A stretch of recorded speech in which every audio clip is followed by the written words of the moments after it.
Good evening, everyone. Tonight, we're going to speak about dysfunctional family roles in addiction. I think it's important for me to note that there are six, but it doesn't mean that you have to have six people in the family. You can go in between different roles at different times. And I just ask that you keep an open mind in order for you to reflect on, how is your behavior contributing to any dysfunction that might be playing out in the family. Okay, I'm sure most of you have heard that addiction is a family disease, and I found quite a nice definition of it that covers everything. It says, addiction is a family disease that stresses the family to the breaking point, impacts the stability of the home, the family's unity, mental health, physical health, finances, and overall family dynamics. All members of the family system are negatively affected, and they usually feel like they're in a heightened state of stress and anxiety. And sometimes that heightened state of stress and anxiety almost becomes a norm. And when your loved one comes to treatment and starts to get into recovery, it's quite difficult to let go of that stress and anxiety because it's become such a norm. Addiction brings about a dysfunction in the family by creating fear and pain, breaking down communication, and eroding family trust. The family tend to experience feelings of guilt, responsibility, confusion, anger, sadness, and more. And these feelings trouble the entire family and often lead to dysfunction. Each family member often falls into unique behavior patterns in an attempt to maintain the peace of the house, or they use this behavior as an unhealthy coping mechanism. Okay, so I'm going to just talk through some characteristics of a dysfunctional family. Of course, there are many more, but I think these are the most prevalent ones. So dysfunctions can be described as unhealthy behaviors or interactions that can harm familial relationships. So one of them is poor, ineffective, or lack of communication. And this tends to happen when one starts to walk on eggshells around the addict or alcoholic, feeling fearful of expressing anything or communicating anything to the addict or alcoholic. And eventually that is almost a ripple effect and starts to be a pattern in the whole family. Resentment for one another builds up. It's easy to resent the addict or alcoholic, but it kind of spreads out. You might resent your partner for maybe you feel that person is enabling. And little things of resentment come up and almost is blaming everywhere. Then the next one is that you start to live past each other. So avoidance. And I think that goes hand in hand with lack of communication.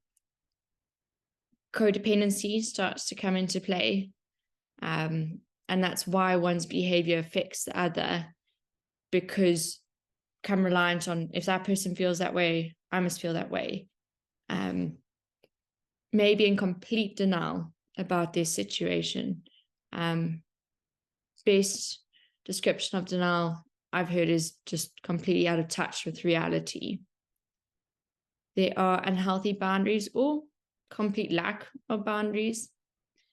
Interactions are often unpredictable, and this is quite specific to interactions with the addict or alcoholic. There comes a point where there's a lack of empathy. And I believe that comes from almost just the fatigue of that heightened state of stress and anxiety all the time. And then there's excessive criticism. And I think it's important for me to say that sometimes that excessive criticism isn't necessarily to everyone around you, but can be towards yourself. Okay, so there are 6 different dysfunctional family roles that we're going to go through this evening. 1 is the addicted. 2 is the caretaker or enabler. 3 is the hero. 4 is the scapegoat or troublemaker. 5 is the mascot. And 6 is the lost child. So the first one we're going to just discuss is the addicted. So this is the individual whom all the dysfunction and turmoil in the family involves. However, what's difficult for loved ones to comprehend is that the addict doesn't always realize the ways in which they're hurting their family and causing the dysfunction, almost perpetuating it and keeping it going. And this leads the family members, to spend more and more of their time dealing with the addict, and sometimes helping them cover their addiction in order to save face. Dealing with the addict is very time consuming, whether it is tangibly doing things to minimize consequences or bail them out or arguments or whatever, but it's also, the time is also when you are in your head, worried, not sleeping. That's also time dealing with the addict. The addicted are the source of most of the conflict in the home, and whether it's directly or indirectly. And that leads into the addict not always realizing the impact they're having, because addiction is a self-centered disease. All that matters to the addict or alcoholic is the next drink or drug. And there comes a point where they actually don't see or don't care who they take down on the way there. The behavior of the addict is often unpredictable, which leads to the family feeling fearful when the addict is around. That unpredictability can be lashing out in anger. Then the next interaction, the addicted is kind and loving in a manipulative way, or apologizing, and it's confusing and difficult. You don't know what you're going to get in the next interaction, and that leads to the fear. And the addict might, and usually, blames others for their problems. They take advantage of their family roles, and they will continue in engaging in dangerous behaviors despite the family's efforts to intervene. And that's really difficult for loved ones, because the addicted needs to be the one who asks for help. Interventions are important, and communicating your feelings and putting in boundaries are important. But the addicted needs to come to a point where they want to change, where they want to, that they say, I need help, and they mean it. The next family role is the caretaker or the enabler. This family member tends to make excuses for the addict and do whatever they can to keep the family running smoothly, or at least making it appear that way. So it's almost trying to keep the family portrait in place, if I can say that, so that no one sees there's a problem. No one tries to intervene. I'm sure there's a sense of, or fear of, judgment. But doing this, they're only enabling the actions and behaviors of the addict, because the addict or alcoholic is seeing that they can get away with it because mum, dad, brother, sister, wife, husband is going to make excuses for me. They're going to make everything seem all right. So why should I stop? They feel the need to try and keep everyone happy, and doesn't realize that what they're doing is causing more harm than good. And sadly, they tend to sacrifice their own happiness. I think, causing more harm than good is, you can't make everyone happy. You can't force anyone to be happy. And all it is it's superficial, because everyone who's impacted by the addicted has their own journey and can't fake being happy. And if someone's, has the need to keep and try to make everyone happy, it's almost minimizing what that person is going through. The caretaker and enabler often keeps things secret, which is usually in an attempt to protect the addict from facing the consequences of their addiction. Once again, enabling. And I think keeping those things secret is heavy.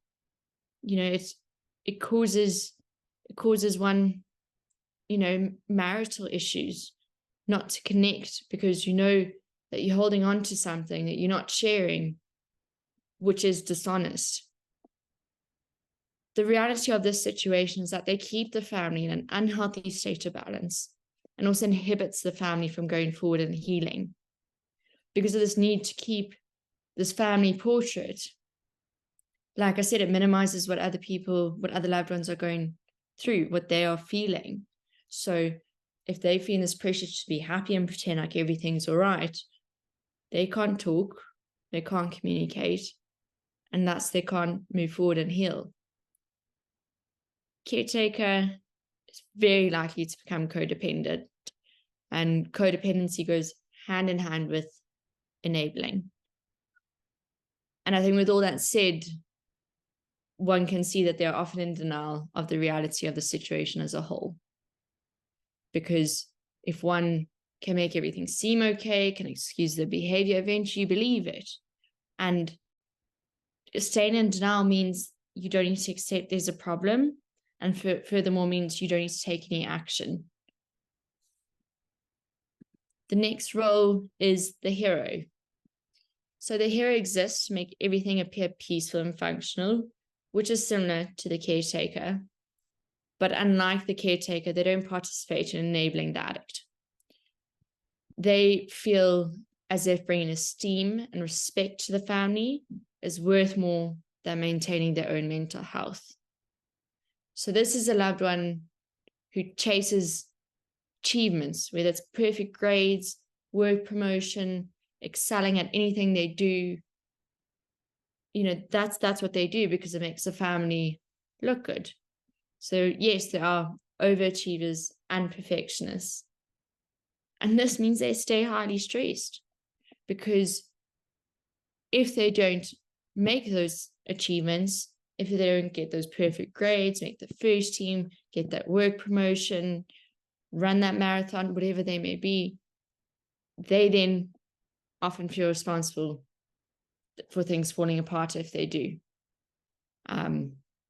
They do come across as rather controlling, and that comes with being a perfectionist, wanting things to be this way, and once again, usually in denial. So the hero would much rather deal with the disease of addiction behind closed doors than openly admit to having a problem. And I'm sure even just explaining the caretaker and the hero, it's exhausting. It really is exhausting, because often they don't realize how much of their behavior or actions are fueled by these almost subconscious feelings, such as the hero feeling responsible for keeping things together. The next one is the scapegoat or troublemaker. I think I've got a repeat slide here.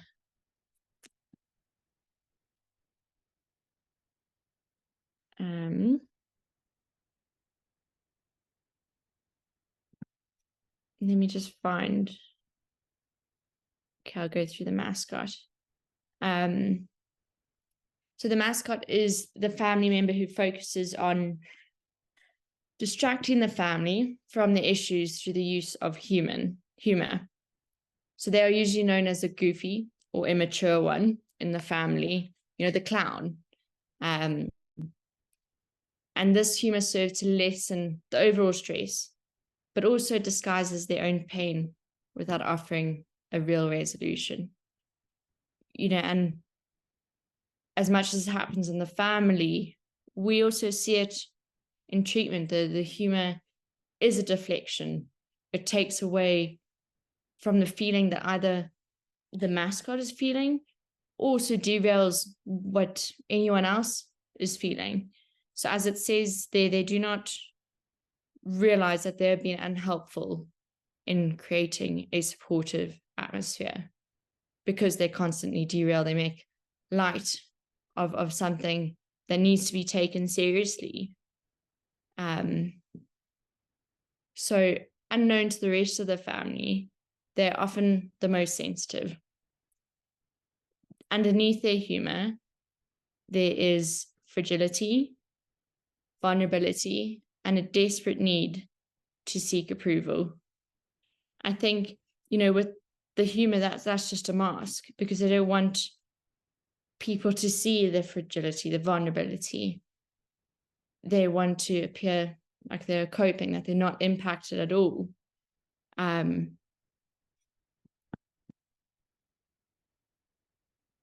the last one is the lost child.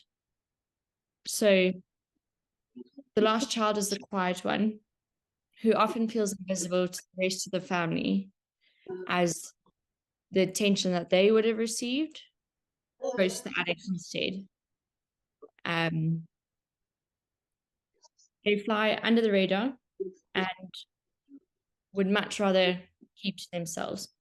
So this keeping to themselves is a conscious effort to try and avoid involving themselves in the family's problems, which have been caused by the addicted. In this isolation, they find themselves almost constantly questioning their own worth. And that links to the attention that they might have received going to the addicts instead. Because, of course, when you see that and you almost feel forgotten, you're going to question your own worth. The lost child doesn't share strong relationships with other family members and tend to detach a lot. So they have a belief that peace will be maintained by hiding from the sources of conflict, which is complete denial. It's almost delusional. If I stay away, it will all be peaceful. But it's more, if they stay away, they pretend to feel peaceful because they're not hearing the conflict. They're not involved in the conflict at all.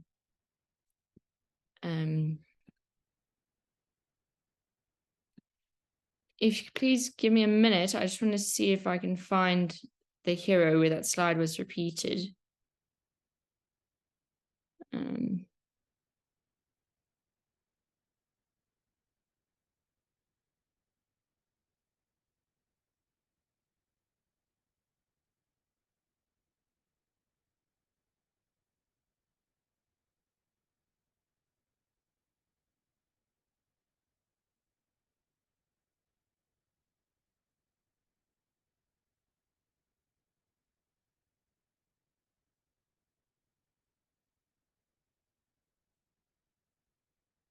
Okay, so the scapegoat. So the scapegoat or the troublemaker. Families normally feel that, or any, loved ones, the support, feel that someone has to be blamed for the family's continual problems. So the scapegoat is frequently blamed and only get attention when they do something that causes a problem. This is a deflection from accepting the fact that a loved one is addicted and going through active addiction. Rather blame another loved one and look at them than have to admit the reality of what's going on. So the scapegoat is actually often the only emotionally stable one in the family, because they speak the truth about the family's dysfunction. And that's also why they'll become the scapegoat, because they will say things that shouldn't be said. And that is that the family can remain in denial. So because they only get attention when they're in trouble, or when they cause a problem, they get in trouble at school. They do things in order to get that attention because they feel like they won't get it any other way. The thing is as much as they cause trouble to get attention, in the background they're full of guilt and full of shame. And obviously, if this starts as a child, this has very negative impacts when they are adults. So that is the scapegoat or troublemaker. All right, so how do we break the cycle? On the right, it says, firstly, it is important to have an honest conversation with yourself and evaluate how your family operates. And I like that it says a conversation with yourself. So that is sitting in a quiet place, whether it's just thinking or whether it's writing things down so it's there in black and white. And you need to honestly assess that this is the reality of my situation. And if I don't do anything, it's going to either stay the same or more likely it's only going to get worse. So there's a need to evaluate how your family operates. But also when you evaluate that, you need to look at your role. It can't be a focus on everyone else. Just like the loved one struggling with addiction coming into treatment, when they start to change their behavior, such as the way they communicate, it starts to change the dynamic and creates healthier communication. So if you're willing to do that and to put action into your conclusion of your evaluation of the family, that's when that will precipitate change. So it's the same as for the addict. The first step in recovery and healing is accepting. So step one is we admitted we were powerless over drugs and alcohol and that our lives become unmanageable. So that powerlessness is acceptance. I can't control everything. I can't, as much as I try to have power over everything, I just make my life more unmanageable. And for most of these roles, the unmanageability is in your head. Self-doubt, the guilt, the anger, the resentment, it's all in your head and it just keeps going, sometimes grows, and then it affects your behavior. So like I said, you accept the reality of how things have unfolded, because once you accept, you can't avoid the fact that there's a need for change. As mentioned, communication within the family needs to change. It needs to become clear, honest, but also sensitive when feelings are being discussed. Because when the family is in a state of dysfunction, most of the time, anyone's feelings are dismissed. They are either undermined, minimized, not taken seriously in order to maintain that denial. Boundaries have to be set and remain consistent. All boundaries need to have a consequence, and that consequence needs to be one that you're willing to follow through with. So, for example, saying to your addicted loved one, if you come home, or if you don't let me know when you're coming home, I'm locking the house and I won't let you in. If you speak to me this way, I will leave. So it's important that when you say those things, that's something you're going to do and willing to do. Because if you don't, the addicted is just going to do the same thing because there's no consequence. Having that consequence in place and following through with it, unfortunately, doesn't always mean that people respect it, and from then on, they will unfortunately probably try again and again. But it's more for you to be consistent, because that's self-care. That's building up your self-worth. It's saying, I won't accept that, and I'll show you I won't, because I don't deserve it.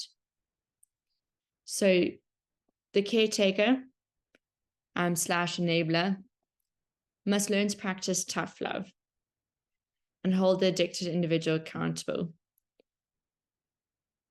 Tough love, sometimes I don't like how harsh it sounds.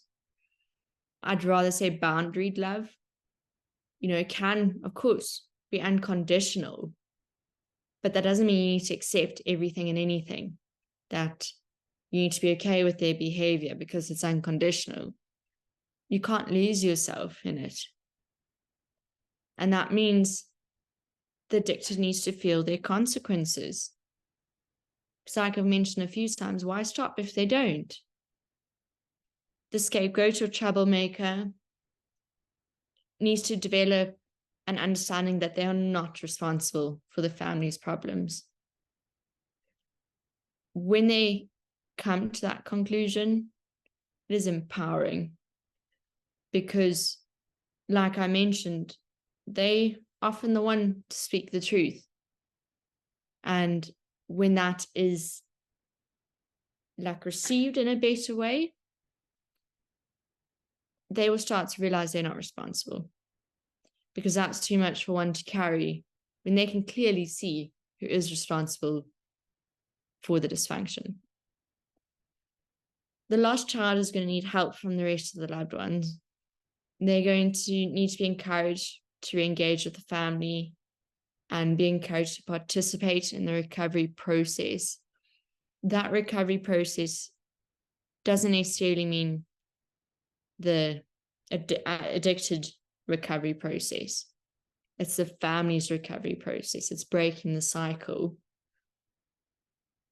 The hero needs to allow the addicted person to face the consequences of their actions. So yes, similar to the caretaker, and yes, they do to a certain extent, but they need to let go of wanting, the esteem of the family to look good. And they need to let go of that pressure they put on themselves, because it's very likely that no one has verbalized that pressure to them. They need to let go of that pressure that it's not all on them to keep the family going. And then the mascot's going to need to learn healthy ways of coping with stress and conflict. And I think that watching how the family starts to change, but also slowly gaining the confidence to say I'm stressed, to say how they're feeling about the conflict that's unfolding. And once again, that it's well received. Because if it isn't, or they're shut down, they're going to go straight back to using the humor.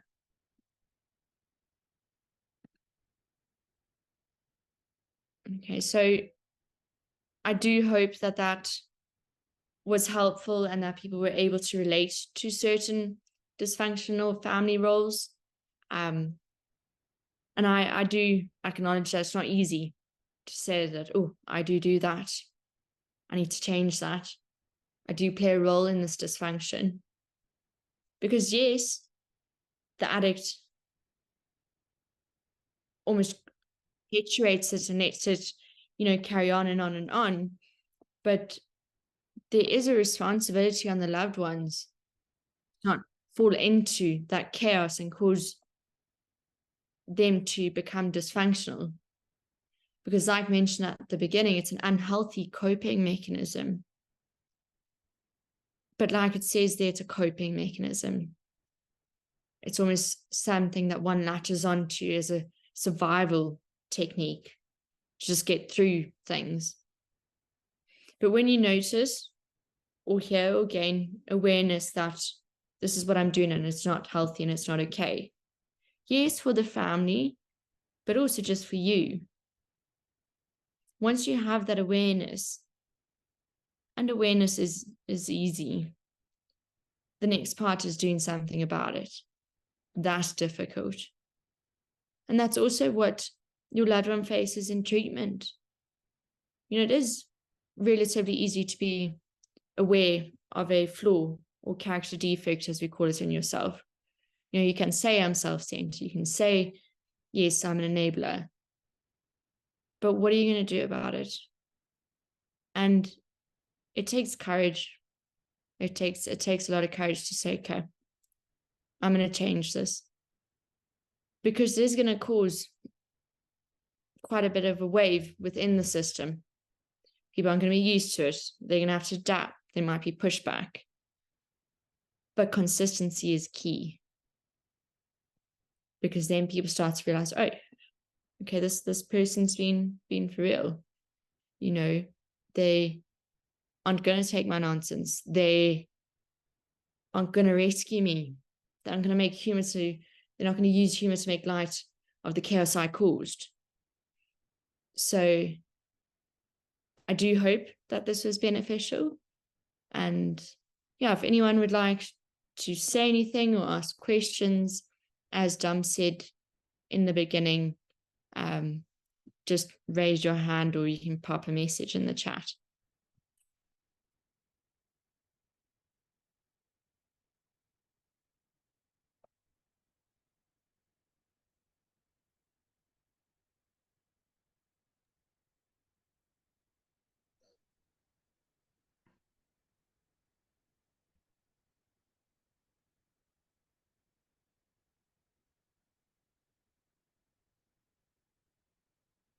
Or Dom, if you have anything to add.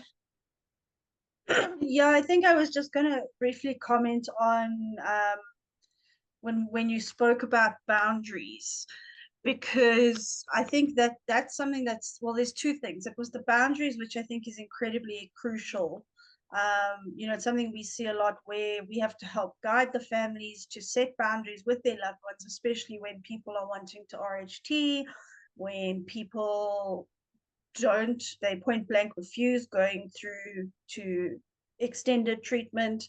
We always encourage families to put boundaries down, and it's very easy for you guys to set the boundaries, but I think it's really difficult for you to follow through on them. I'm not saying that everybody does, but it's really difficult because this is someone that you love, and that tough love is sometimes incredibly difficult to say, like, well, I'm not going to support you anymore if you don't do X, Y, and Z, or if you relapse, I'm going to leave you, or to follow through on those boundaries is incredibly difficult. And I think it's absolutely crucial that if you guys are going to set a boundary, that you follow through with it. As hard as that might be for you, and as tough as that might be for you, it's going to be the one thing that might save your loved one's life.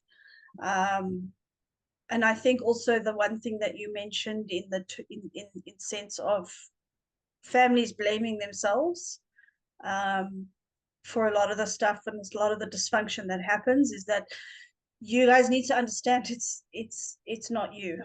An addict is an addict is an addict. You can't be the cause of their addiction, if that makes sense. They choose to pick up. Yes, they don't choose to become addicted, but they do choose to pick up in the first place. It's not your you didn't make them do it. And I think the chaos that comes with that addiction is that it's a family disease, but we also look in, like, one addict affects at least 15 people in their lives, and that's excluding the faceless victim. So say, for example, your loved one comes home and they have a complete argument with you, and then you're grumpy and you're in a bad mood, you take it out on your boss, on your friend. It's like a ripple effect that happens with addiction. So being on it, like looking at yourselves honestly and kind of figuring out where you fit in, would definitely be a huge help in the sense of moving forward. I think those were the sort of three main points that I just wanted to highlight. Thanks, Tom.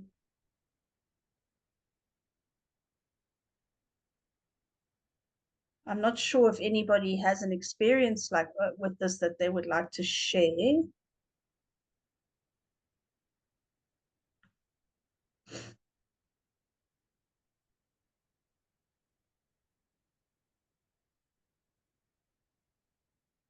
Or even if you have any questions or concerns you'd like to raise.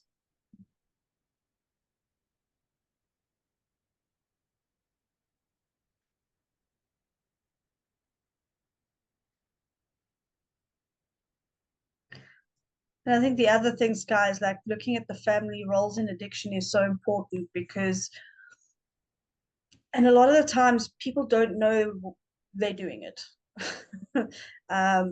Sometimes it just comes naturally. I know in some cultures it's very frowned upon to have like an addict or alcoholic in the family. And that's where we often find, the rescuer or the enabler, or the caretaker, because it's like you said, they're trying to hide those secrets so that it doesn't look bad on the family. And I think that is quite a common thing. And I think that boils down to people not understanding what addiction is.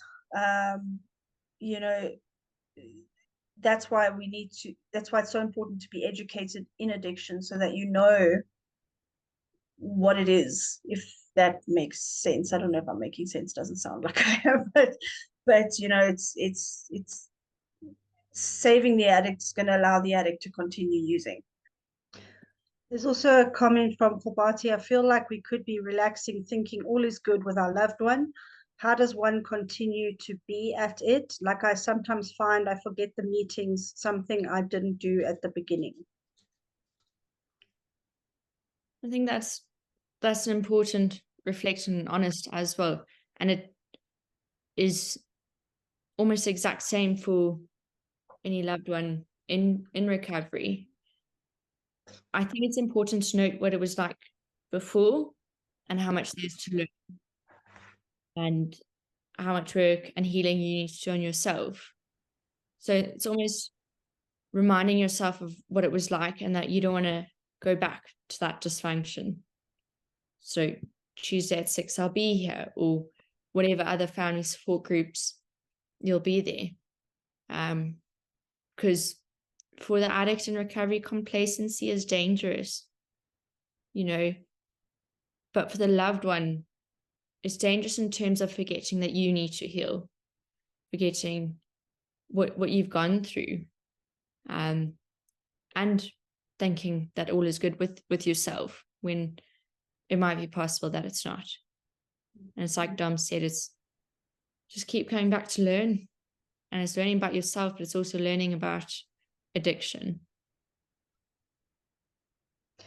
And I think just on that comment, if I can just add as well, you know, when your loved one or your addicted loved one has been in recovery for some time, and things start to go well in their life, and relationships are working, and they get promotions at work, you know, they become complacent in their recovery, because they think everything is going well, and I don't need to go to as many meetings. I don't need to speak to my sponsor as often as possible. And I think it works the same with families as well, where you get to a point in your loved one's recovery where, you know, you feel like everything's going okay and everything is good, and then you feel like, okay, we don't need to attend, or you forget to attend group, you know, from time to time. And I think that's why we stress that it's so important for you, if not this platform, to find some other form of support that you can continue going to. Because with sorry about that, guys, I don't know if that was audible.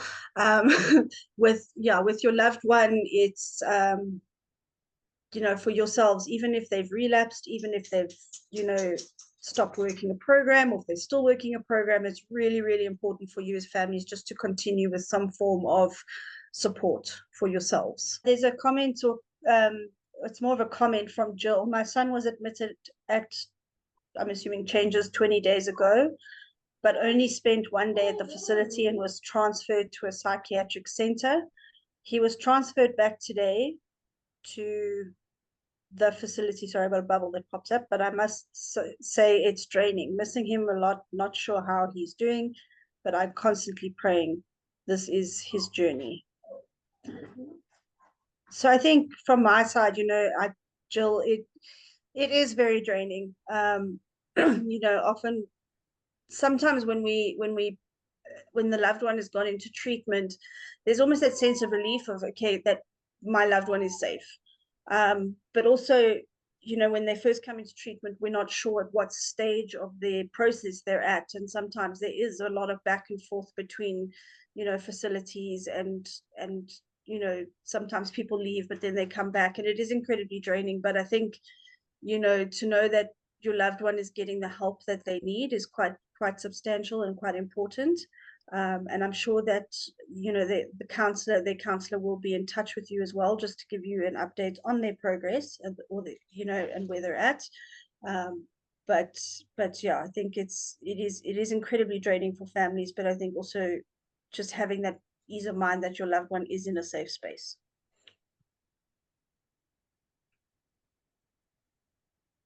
There's a comment from Kim.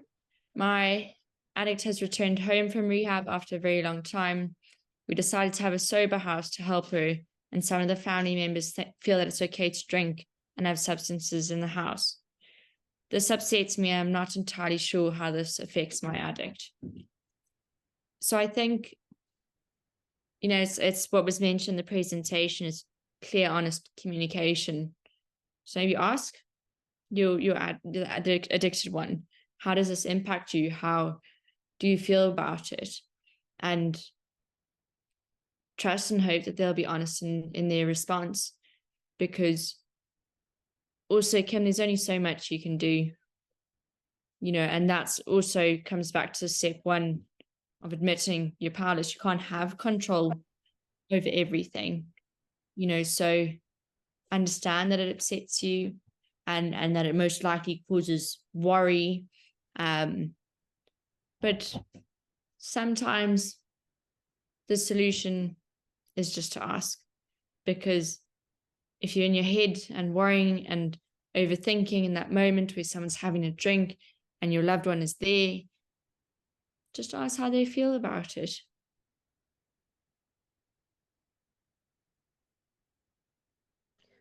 I think also with that as well, Kim, is just setting boundaries. You need to do what's best for you and your loved one. And if you don't feel comfortable having the substances and alcohol in the house, and that makes them uncomfortable, then it's a case of just maybe saying to family that, look, it's not allowed in the house, and then have a consequence to follow through on that as well. I think is really important.